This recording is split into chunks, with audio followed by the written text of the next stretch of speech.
की शुरुआत में हम एक अपार्टमेंट बिल्डिंग के रूम में अना को सोते हुए देखते हैं, जो कि अपने जाइन नाम के प्यारे से 5 साल के बच्चे के साथ रहती है। जाइन सुबह के वक्त अपनी माँ को लगातार जगा रहा होता है क्योंकि उसे करनी है स्विमिंग, मगर अना उसको स्विमिंग करने नहीं देती, तो वो बेड पर ही स्विमिंग जैसे करके यूं ही खेलकर बड़ा खुश होता है। दोस्तों, अना की बात करूँ तो वो एक सिंगल मदर है जिसका पति कहाँ है और क्या है उनके बीच की रिलेशनशिप, ये सब आगे मूवी में पता चलेगा। लेकिन किसी वजह से अना जाइन को स्विमिंग नहीं करने देती, पता नहीं क्यों। साथ ही जाइन चाहता है कि उसकी माँ आज काम पर ना जाए, इसलिए वो अपनी माँ से कहता है कि आज आप छुट्टी ले लो और पूरा दिन मेरे साथ खेलो ना। लेकिन अना जल्दी से उठकर नाश्ते की तैयारी करने लग जाती है। इस दौरान दोस्तों उसे पता चलता है कि बाहर बहुत ही तेज बारिश है, तो अब वो जॉब पर जाने का अपना इरादा बदल लेती है। इसी बीच जाइन अना से उसका आईपैड मांगकर एक ड्राइंग बनाता है। तभी अना को आता है उसकी माँ का फोन, जो कि अना का हालचाल पूछने के लिए कॉल की थी। तो माँ का फोन करने के बाद दोस्तों अचानक से वो देखती है कि उसके घर में पानी भर रहा है, जो कि सामने की खिड़की से आ रहा है। और यहाँ मैं आपको एक चीज बता दूं दोस्तों, अना इस अपार्टमेंट की तीसरी मंजिल पर रहती है। आश्चर्य यार, जहाँ से बाहर खिड़की के जरिए देखने पर चारों तरफ पानी ही पानी मौजूद है। मतलब दोस्तों फ्लड यानी कि बाढ़ आ चुकी है। बाहर लगातार पानी बहता जा रहा होता है और अना के घर में भी तेजी से पानी भर रहा होता है। फिर अना जल्दी से सिचुएशन को समझने के लिए इमरजेंसी अनाउंसमेंट को सुनती है। तो उसमें बताया जा रहा होता है कि भारी बारिश की वजह से लगातार पानी बढ़ता जा रहा है। जल्द ही इस अपार्टमेंट की तीसरी मंजिल भी पानी में डूब जाएगी, तो जल्दी से जल्दी सभी लोग ऊपर के फ्लोर्स पे पहुंचे। और यहाँ दोस्तों जायन इतना सारा पानी देखकर बड़ा एक्साइटेड हो गया था और वो इस पैनिक सिचुएशन में अना से स्विमिंग करने की जिद करता है कि माँ स्विमिंग करते हैं ना। अब बच्चे को क्या पता ये बाढ़ है, तो अना उसको डांट कर जल्दी से अपना सामान वगैरह पैक करने में लग जाती है, जैसे कपड़े और बाकी जरूरत की चीजें। इसी बीच अना को एक कॉल आता है। ये कॉल अना की कंपनी के पर्सनल सिक्योरिटी ऑफिसर का होता है, जो कि अपना नाम हीजो बताता है। हीजो उससे कहता है कि आप हमारी डॉर्विन कंपनी के इमोशन इंजन डेवलपमेंट टीम की रिसर्चर्स में से एक हैं, तो मैं यहाँ आपकी जान बचाने के लिए आया हूँ। अगर आप सामान पैक कर रही हैं तो वो सब छोड़कर सिर्फ जायन के साथ ऊपर की तरफ आए, मैं जल्दी से आपके पास पहुँच जाऊंगा। ये सुनते ही अना वैसा ही करती है दोस्तों। वो सारा सामान छोड़कर जायन को ढूंढने में लग जाती है, जो कि अपनी माँ से डांट खाने के बाद एक अलमारी में छुप गया था, जिससे फिर अना माफी मांगती है कि अरे माफ कर दे छोटू मुझे, और फिर उसे अपनी पेट पर लाद कर बाहर जाती है, जहाँ हर तरफ लोग भाग दौड़ कर रहे होते हैं। पूरा अफरा तफरी का माहौल होता है दोस्तों। और आगे बाहर पानी का प्रचंड रूप और मौत का मंजर देखकर अना जल्दी से सीढ़ियों की तरफ भागती है, क्योंकि जाहिर है दोस्तों ऐसे में लिफ्ट तो काम करेगी नहीं। अना देखती है कि सीढ़ियों पर लोग आगे नहीं बढ़ रहे हैं, वहाँ पर हद से ज्यादा भीड़ होने के कारण सभी अटके होते हैं। तो अना जल्दी से जाइन को लेकर पीछे के रास्ते से सीढ़ियों पर चढ़ती है। अब यहाँ इस पानी को देखकर जाइन कहता है कि माँ अच्छा हुआ आपने मुझे रोक लिया, इस पानी में तो मैं डूबी जाता, मुझे नहीं पता था कि बाहर इतना सारा पानी है। खैर दोस्तों अना 2 फ्लोर्स तक चढ़ जाती है, जिस दौरान वो देखती है कि कैसे लोग चीख चिल्ला रहे हैं, अपनी जान बचाने के लिए भाग रहे हैं और पानी में कई लोगों की लाशें भी तैर रही है। तो अना जब आगे की फ्लोर की सीढ़ी पर पहुंचती है ना, तो वहाँ पे बहुत सारा कबाड़ मतलब कि भारी सामान रखा होता है। आगे जाने का रास्ता ब्लॉक होता है, तो अना बाउंड्री पर चढ़कर जाने की कोशिश करती है, लेकिन वो फिसल कर गिरने से बाल बाल बचती बेचारी। अब इस सामान को हटाना या आगे जाना मुमकिन नहीं था, तो अना उस फ्लोर की मेन सीढ़ियों की तरफ जाती है, जहाँ वो देखती है कि इस फ्लोर में भी लोग घबराए हुए हैं और भागने की कोशिश कर रहे हैं। तो यहाँ अना जब ये सब देख रही होती है, तभी अचानक से उसको एक आवाज आती है। ही जो आ चुका था दोस्तों, वही कंपनी वाला, वो अभी अना को ढूंढ ही रहा है और अना का नाम लेकर बुलाने की वजह से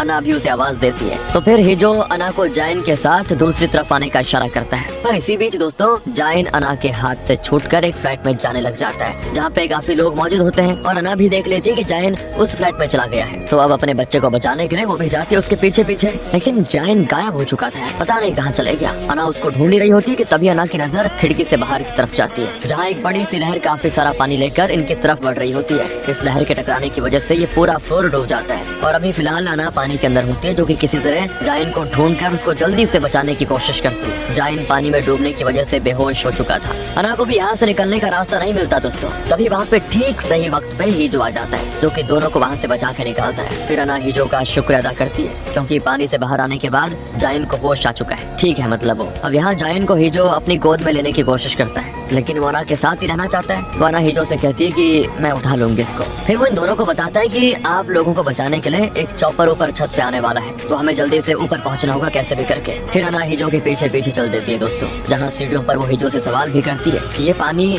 नमकीन था, जाहिर है ये बारिश का पानी तो है नहीं। तब हीजो कहता है कि अभी 3 घंटे पहले एक एस्टेरॉयड आकर अंटार्कटिका से टकरा गया, जिससे सारी बर्फ पिघल गई और फिर इस तबाही की शुरुआत हो गई। जापान तो अभी तक आधा डूब चुका है, जल्दी कोरियन भी डूबने वाले हैं। तो अना सवाल करती है कि इस बारे में साइंटिस्ट या बाकी लोगों को नहीं पता था क्या? जो कहता है पता था, मगर वो ना तो इसको रोक सकते थे और ना ही किसी को बचा सकते थे, इसीलिए उन्होंने इस बारे में किसी को नहीं बताया। बाकी बस ये समझ लो कि आज दुनिया और इंसानियत का आखिरी दिन है। अना कहती कि यार ऐसा अगर है तो मुझे बचाने क्यों आ गए तुम? तो हीजो जवाब देता है कि आप एरी गैरी एआई डेवलपमेंट कंपनी में काम नहीं करती, बल्कि आप यूएन के डार्विन रिसर्च सेंटर का हिस्सा है। आपने और आपकी बॉस ने मिलकर एआई के लिए इमोशन इंजन बनाया, मतलब आपने एआई के अंदर इमोशन डाले। तो आपको बचाना और शेल्टर होम तक पहुंचाना मेरी जिम्मेदारी है, खासकर को तब जब आपकी बॉस और उनका बच्चा दोनों ही लापता हो। शायद वो इस पानी में कहीं डूब गए और शेल्टर में पहुंचने के बाद आपको बताया जाएगा कि आपको आगे क्या करना है, क्योंकि डार्विन रिसर्च सेंटर मानवता को बचाने की कोशिश कर रहा है। रिसर्च टीम ने इंटेलिजेंस और प्रजनन क्षमता डालकर सिंथेटिक इंसान को बना तो दिया, लेकिन उसके अंदर इमोशन डालने का काम आपका है, क्योंकि आपने इमोशन इंजन बनाया है। साथ ही ये सारी चीजें आपको पहले से पता थी कि हम आपके पास एक न एक दिन जरूर आएंगे और आज सभी पृथ्वी के इंसान मारे जाएंगे, लेकिन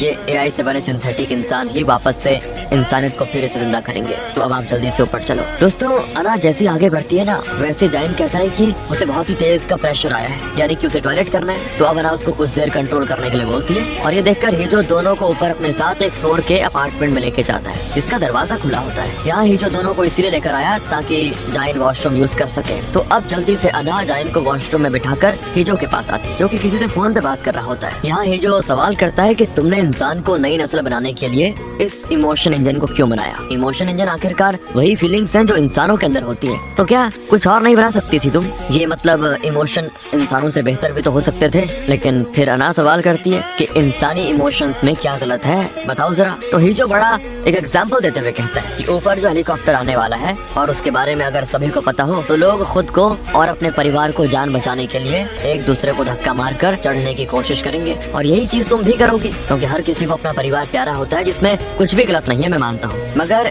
इंसानी इमोशन झूठे होते हैं, इंसान वक्त आने पर अपनी इंसानियत ही भूल जाता है। मैं तो बस यही देखना चाहता हूँ कि तुम आखिर में करोगी क्या तुम भी उन्हीं इंसानों की तरह हो जो ऐसी सिचुएशन में सिर्फ अपने परिवार को बचाने की सोचते हैं? क्या फिर तुम्हारे अंदर कोई दूसरी क्वालिटी है, बताओ। बचपन में मेरी माँ ने भी मुझे एक एक्सीडेंट के वक्त छोड़ दिया था मरने के लिए, क्योंकि उससे अपनी जान बचानी थी। तो वो चीज मुझे आज तक याद है, इसलिए मुझे इंसानों को ऐसी घड़ी में फैसला करते देखकर बहुत अच्छा लगता है। दोस्तों, इस तरह ये दोनों बातें कर रहे होते हैं तो हीजो देखता है कि पूरे फ्लोर पर गैस की पाइपलाइन से गैस लीक हो रही है। तो वो जल्दी से अना और जाइन को लेकर वहाँ से निकलता है, मगर गैस की वजह से सभी तरफ धमाका हो रहा था और अब ये लोग सीढ़ियों तक नहीं जा सकते थे। ये देखकर हीजो जल्दी से बाउंड्री पर चढ़कर ऊपर के फ्लोर पे चढ़ जाता है और फिर वो अना से जाइन को उसको देने के लिए कहता है। इसी दौरान दोस्तों, अना बाउंड्री से फिसलकर पानी में गिर जाती है, मगर जाइन को हीजो ने पकड़ के रखा हुआ था। अना पानी में डूब रही थी, तो तभी उसे वो पल याद आता है जब वो अपने पति और जाइन के साथ गाड़ी में कहीं घूमने जा रही थी। उस दौरान दोस्तों इनकी कार का एक्सीडेंट हो गया था और कार पानी में गिर गई, जिसके बाद अना तो तैर कर ऊपर आ चुकी थी, लेकिन अना का पति का पैर वहीं फंस गया था। तो वो अना को इशारा करता है कि पहले जाइन को बचाओ। अना ठीक ऐसा ही करती है, लेकिन फिर इसके बाद अना का पति मर जाता है दोस्तों। इसीलिए अना कभी जाइन को स्विमिंग करने नहीं देती थी, यही रीजन था। खैर, प्रेजेंट में आ जाते हैं। अना पानी में तैर कर किसी तरह ऊपर तो आ जाती है फ्लोर में, जिसे फिर हीजो आवाज देकर ऊपर के फ्लोर में जल्दी आने के लिए कह देता है। अभी ये दोनों दोस्तों 18वें फ्लोर पर पहुंचे होते हैं और इनको जाना है 30वें फ्लोर पे। अना जब ऊपर सीढ़ी चढ़ रही होती है तो उसे लिफ्ट से एक बच्ची की आवाज आती है, जिसका नाम होता है जिसो। जिसो बेचारी लिफ्ट में फंस गई थी। अब अना लिफ्ट का दरवाजा खोलकर बाहर निकालने की उसे कोशिश करती है, लेकिन कोई फायदा होता नहीं, क्योंकि पानी की तेज लहर अचानक से आने की वजह से जिसो मारी जाती है दोस्तों। और अना किसी तरह पानी में तैरते तैरते ऊपर के फ्लोर तक पहुंच जाती है, जहाँ हीजो उससे कहता है कि देखो जाइन को क्या हो गया है। और यहाँ ठंड की वजह से जाइन थोड़ा कांप रहा था। अब हीजो तो चाहता था कि कैसे भी करके 30वें फ्लोर तक पहुंचा जा सके, लेकिन अना अपने बच्चे को होश में लाने की पूरी कोशिश में लगी होती है। तो उसको लेकर दोस्तों एक ओल्ड कपल के फ्लैट में घुस जाती है और यहाँ पे अना से हीजो एक बहुत ही अजीब बात बोलता है कि तुम चाहो तो जाइन के डेटा का बैकअप लेकर उसे फिर से आज सुबह के जैसा बना सकती हो। और ये बात सुनकर अना बड़ा गुस्सा करती है। अब इसका मतलब क्या है दोस्तों, आगे पता चलेगा। दरअसल अना और उसकी बॉस ने मिलकर इमोशन इंजन बनाया था। दोनों ने उस इमोशन इंजन और एआई का इस्तेमाल करके 2 बच्चे बनाए, जिसमें से एक को अना की बॉस ने रख लिया और एक को अना को रखना पड़ा, जो कोई और नहीं दोस्तों बल्कि जायन है। अना ने इमोशन इंजन के जरिए जायन नाम के इस सब्जेक्ट को बनाया, जिसे वो अपने पति की मौत के बाद अपने पास नहीं रखना चाहती थी। लेकिन फिर वक्त के साथ जायन से कोई रिश्ता नाता न होते हुए भी वो उसकी माँ बन गई। प्यार हो गया दोनों में, माँ बेटे वाला। हालांकि अना को उसकी बॉस ने ये बताया था एक बार कि देख लेना, एक न एक दिन रिसर्च सेंटर के लोग जायन को और जो बच्चा मेरे पास है उसको लेने के लिए जरूर आएंगे, क्योंकि आगे भी कई सारी रिसर्च करनी है इन पे। तो अना को पता था दोस्तों कि एक न एक दिन ऐसा जरूर आएगा जिस दिन जायन उससे दूर हो जाएगा। लेकिन क्योंकि जायन के साथ वो इतने टाइम से रही तो दोनों के बीच में एक बॉन्ड बन गया स्ट्रॉन्ग वाला माँ बेटे का। और अभी वो जायन को गर्म पानी पिलाकर उसे ठीक करती है। जायन की हालत नॉर्मल होने के बाद अना देखती है कि बारिश बंद होकर धूप निकल गई है और ये देखकर हिजो बड़ा खुश होता है। उसे लगता है कि सब कुछ नॉर्मल हो गया।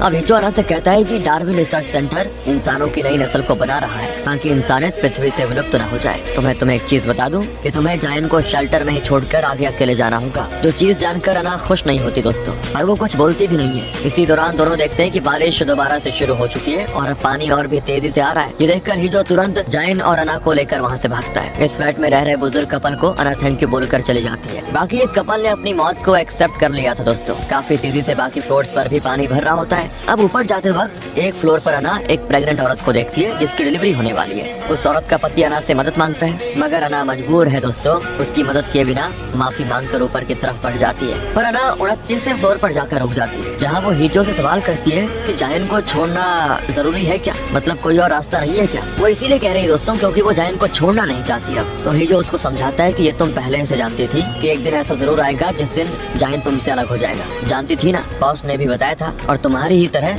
तुम्हारी बॉस ने भी अपने बच्चे के साथ भागने की कोशिश की और वो मर गई। अब सिर्फ जायन इंसानों की आखिरी उम्मीद है। साथ ही तुमने इसे बनाया है तो तुम इसे सक्सेस कर सकती हो। हिजो की बात मानकर जैसे वो 30वें फ्लोर पर आना पहुंचती है ना, वैसे ही जायन को उससे अलग कर दिया जाता है। ये लोग जायन की बॉडी को काट कर उसके अंदर का सारा डेटा बैकअप में ले लेते हैं। और ये सब कुछ देखकर जायन हेलीकॉप्टर से आए लोगों से भीख मांगता है कि मुझे मत करो ऐसा कुछ। तभी चौपट से आया वो आदमी अना से कहता है कि तुम्हें सच में लगता है क्या कि यहाँ कोई शेल्टर होगा? कोई शेल्टर वेल्टर नहीं है। और उसके इतना कहते ही हिजो को भी गोली मार दी जाती है। बेचारी अना बहुत रोती है दोस्तों, क्या करती, क्योंकि उसे कहीं न कहीं पता था कि ये मेरी गलती है, मुझे आना ही नहीं चाहिए था इतनी ऊपर 30वें फ्लोर तक। लेकिन अब अना को बताया जाता है कि यहाँ से आगे तुम ही जा पाओगी, बाकी सारे इंसान मारे जाएंगे। पृथ्वी के पानी में डूबने के दौरान 7 अलग अलग जगहों से रॉकेट स्पेस में छोड़े जाएंगे, जिसमें तुम्हारे साथ बाकी के 49 रिसर्चर्स होंगे जिन्होंने लैब में इंसानी शरीर तो तैयार कर लिया है, लेकिन उसमें इमोशन तुम ही डाल सकती हो। तुमने ही कहा था कि एक इंसान में इमोशन डालने के लिए उन्हें जायन की जरूरत पड़ेगी। तो इस तरह दोस्तों जायन का सारा डेटा एक बॉक्स में करके अना के साथ स्पेस में भेज दिया जाता है। इस रिसर्च टीम का मकसद है इंसानियत को विलुप्त होने से बचाना, क्योंकि अगले कुछ ही मिनट्स में हजारों उल्कापिंड पृथ्वी पर बरसकर नष्ट कर देंगे सब कुछ। अब ये सब होने के साथ कहानी एक अलग सा मोड़ लेती है। अना अपनी टीम से बताती है कि उसने बच्चा तो बना लिया, लेकिन अब वो माँ को सब्जेक्ट बनाकर टेस्ट करेगी जब तक उसमें इमोशन नहीं आ जाते। फिर ये लोग इस माँ के लिए एक सिमुलेशन चलाएंगे जिसमें बच्चे को माँ से अलग कर दिया जाएगा और माँ को अपने बच्चे को अलग अलग मुसीबत में जाकर सामना करके ढूंढना होगा। जितनी बार वो फेल होगी उतनी बार ये लूप फिर से रिपीट होगा और ये तब तक चलता रहेगा जब तक माँ अपने बच्चे को ढूंढ नहीं लेती। अगर उसने ढूंढ लिया तो इंसानी माँ बच्चे की AI की इंटेलिजेंस और इंसानी इमोशन से बने इंसानों की नई नस्ल तैयार हो जाएगी। और अगर माँ बच्चे को नहीं ढूंढ सकी तो इंसान पूरी तरह से विलुप्त हो जाएंगे। ये सारी चीज जब अना बता रही होती है तो उस दौरान दोस्तों उल्कापिंड इनके रॉकेट से भी टकरा जाता है और इससे जाहिर है अना की जान चली जाती है। लेकिन सीन कट होता है और हमें अना को उसके घर में सोते हुए दिखाया जाता है। दोस्तों मैं आपको पहले बता दूं ये कहानी थोड़ी सी कंफ्यूज जरूर रहेगी, तो ध्यान रखना इस बात का, लेकिन हम पूरी कोशिश करेंगे सब कुछ आपको क्लियर कर दें। दरअसल जो सिमुलेशन की बात अभी तक हो रही थी ना, वो चालू हो चुका था। अना ने मरने से पहले अपने साथी रिसर्चर से बोला कि वो उसके टेस्ट सब्जेक्ट यानी कि माँ में उसकी यादें और इमोशन डाल दे। अब अना ने ऐसा क्यों किया दोस्तों, ये आगे पता चलेगा, मगर अभी आप इतना समझ लीजिए कि जायन एक सिंथेटिक इंसानी बच्चा है जिसके अंदर इमोशन है और वो ठीक से काम कर रहा है। और अब इनका प्लान है उसी तरह माँ को टेस्ट सब्जेक्ट बनाकर माँ में इमोशन डालने का। जिस तरह बच्चे में डाले उस तरह माँ में भी इमोशन डालने का, क्योंकि वो भी AI से बनी सिंथेटिक इंसान ही है। तो चलिए अब आगे बढ़ते हैं। अना जब अपने कमरे में सोकर उठती है तो जायन उसको जगा रहा होता है और उसके कमरे में चारों तरफ पानी पानी मौजूद है। अना के जाते ही हिजो का कॉल आता है, जो कि वही सारी बातें रिपीट करता है कि मैं आपको लेने के लिए आ रहा हूँ, आप तैयार है ना, आपको लेने के लिए हेलीकॉप्टर आ जाएगा ऊपर छत में। लेकिन दोस्तों इस बार जायन अपनी माँ से एक बात उसके फोन पर होने के दौरान लगातार बोल रहा होता है कि उसने कल एक सपना देखा जिसकी ड्राइंग उसने अपने आईपैड में बनाकर अना के फोन में भेजी हुई है। अपनी माँ को बताता है वो, लेकिन यहाँ पे अना जायन को डांट देती है और वो अलमारी में जाकर बैठ जाता है छुप के। जिसे जाकर अना कहती है कि मैंने तुम्हें गलती से डांट दिया बेटा, मुझे माफ कर दो, हमें यहाँ से चलना होगा क्योंकि बहुत बड़ी दिक्कत हो चुकी है बाहर। अब अना को ये याद जरूर था कि उसे हिजो से अपने बच्चे को बचा कर रखना होगा, क्योंकि फिलहाल अना को ये लग रहा है कि हिजो भी उन हेलीकॉप्टर वालों से मिला हुआ है और वो मेरे बच्चे को नुकसान पहुँचाएंगे। ये है अना की मेंटालिटी। रियलिटी अभी। लेकिन अभी इस लूप में दोस्तों हीजो भी आ जाता है, जिसके पास पहुंचने से पहले अना जायन को पीठ पर लाद कर बाउंड्री पर चढ़कर ऊपर जाने की कोशिश करती है, लेकिन इसमें वो पानी में गिर जाती है। फिर किसी तरह जायन के साथ पानी से निकलती है। इसके बाद वो जायन को ऊपर की मंजिल पे चढ़ा देती है, फिर खुद किसी तरह ऊपर आती है, मगर जायन अब वहाँ पे नहीं होता। पता नहीं कहाँ खो गया यार। अब इस पॉइंट पर दोस्तों हीजो उसके पास आता है और जायन की फोटो दिखाते हुए कहता है कि जिसे तुम ढूंढ रही हो क्या ये वही है, क्योंकि उसने जब जायन जा रहा था उस समय उसकी फोटो ले ली थी। अब वो अना को दिखाकर कहता है कि क्या यही तुम्हारा बच्चा है। अना भी वो देखकर हाँ कहती है और जल्दी से अपने बच्चे को ढूंढने के लिए जाती है, जिस दौरान दोस्तों वो किसी तरह हीजो से पीछा छुड़ाकर पानी में कूद जाती है। दरअसल ये लूप बार बार अना के साथ रिपीट हो रहा है। हम अना की टी शर्ट में नंबर को बदलते हुए देखते हैं, जो समय के साथ लूप्स को दर्शाता है। मतलब जितनी बार अना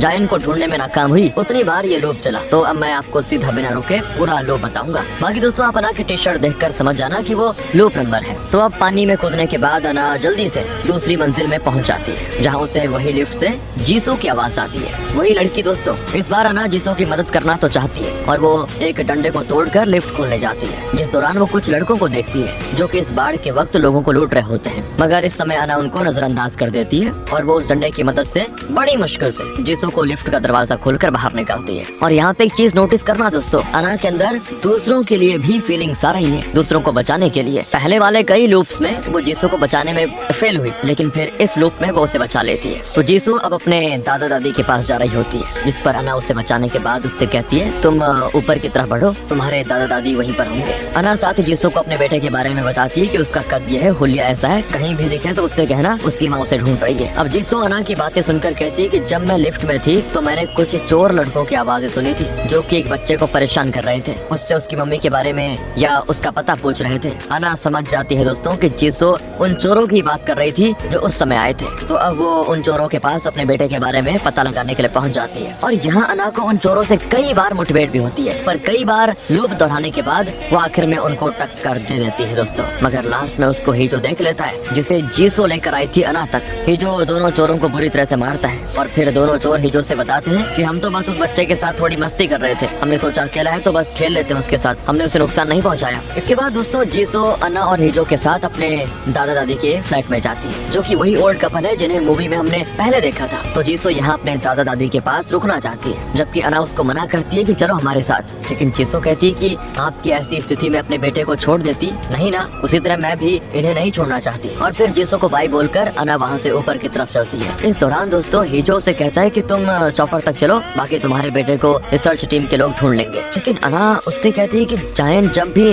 नाराज होता है ना तो वो अलमारी के अंदर जाकर छिप जाता था, तो हमें बस हर फ्लोर के फ्लैट की अलमारी को चेक करना है, इसमें तुम मेरी मदद करो प्लीज। हीजो यहाँ सोच में पड़ जाता है कि जैसे ये सब पहले भी हो चुका हो। अब हीजो को ऐसा क्यों फील हुआ ये आगे पता चलेगा। तो अब अना ऊपर जाते हुए उसी प्रेग्नेंट औरत को देखती है जिसके बच्चे की डिलीवरी करवाकर वो उसकी मदद करती है। अना ने अपनी सारी गलतियों को ठीक कर लिया था। इसी दौरान अना को याद आता है कि जायन ने एक बार उससे कहा था कि उसने आईपैड में किसी तरह की ड्राइंग बनाई हुई है और उस ड्राइंग को उसने अना को भेजा भी होता है दोस्तों। और जो भी चीज उसने ड्राइंग में बनाई थी वो चीज जायन ने अपने सपने में देखी थी। तो अना फोन चेक करती है तो उसमें दोस्तों अना की तस्वीर होती है और साथ में हेलीकॉप्टर, यानी कि जायन को ये सारी चीजें याद थी और उसने ये फोटो अना को कई बार भेजी भी थी। तो अना को भी अंदाजा हो जाता है कि ये लूप कई बार चल रहा है। साथ ही वो ये भी समझ जाती है कि शुरुआत से जायन को सब कुछ याद था और उसे पता चल गया था कि अना आखिर में उसको छोड़ देगी। हाँ दोस्तों, जायन को भी सब कुछ पता चल रहा था, इसीलिए तो वो बार बार छुप रहा था। कि जायन भी दोस्तों एक सिंथेटिक बॉय है, आधा एआई आधा वैसा ह्यूमन।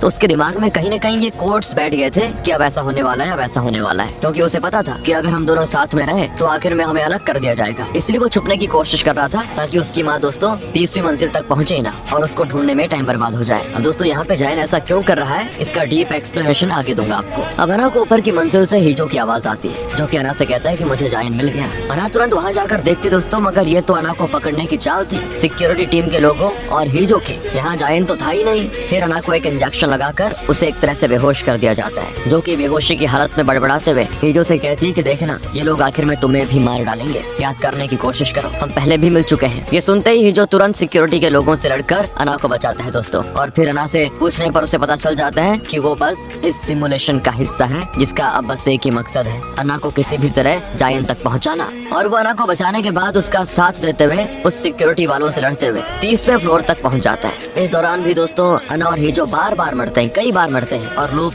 रिपीट होता है। और अना का ये लूप 21,000 से ज्यादा बार रिपीट कंप्लीट हो चुका है। 30वें फ्लोर की अलमारी में अना जब देखती है तो उसे उसमें जायन मिल जाता है, जिससे अना कई बार माफी मांगती है रोते हुए, क्योंकि उसने जायन को छोड़ दिया था। अब इस पर जायन धीरे से कहता है कि नहीं माँ, आपने मुझे छोड़ा नहीं था, बल्कि आपने मुझे यहाँ इंतजार करने के लिए कहा था। इसी के साथ दोस्तों हमें दिखाया जाता है कि जब रिसर्च सिक्योरिटी टीम के लोगों ने जायन को अना से दूर किया था, तब एक बार अना किसी तरह जायन के गले लग गई थी और उसने धीरे से उसके कान में कहा था कि जब भी तुम्हारी आंख खुले तो जल्दी से पीछे की अलमारी में जाकर छिप जाना बेटा, मैं वापस आकर तुम्हें ढूंढ लूंगी। बस दोस्तों, तो अभी तक जायन अपनी माँ का इंतजार कर रहा था, जिसे लेकर जब अना वहाँ से सिक्योरिटी के लोगों से दूर भागने की कोशिश करती है तो यहाँ जायन से मिलने के साथ ये लूप हो जाता है पूरा। और यहाँ पे हमें दिखाया जाता है कि जब अना को ले जाने वाले रॉकेट से कॉमेट टकराया तो उसमें अना घायल हो गई थी, और जब उसे बचाने लोग गए तो उनसे घायल पड़ी अना ने बोला कि मैं टेस्ट सब्जेक्ट बनूंगी, आप मेरी यादें और इमोशंस को टेस्ट सब्जेक्ट में डाल दे, मेरा बेटा सिमुलेशन में मेरा इंतजार कर रहा होगा, मैं उसे ढूंढकर उससे अपना किया हुआ वादा पूरा करना चाहती हूँ। हाँ दोस्तों, ये आइडिया अना का ही था कि वो पहले इमोशन इंजन की मदद से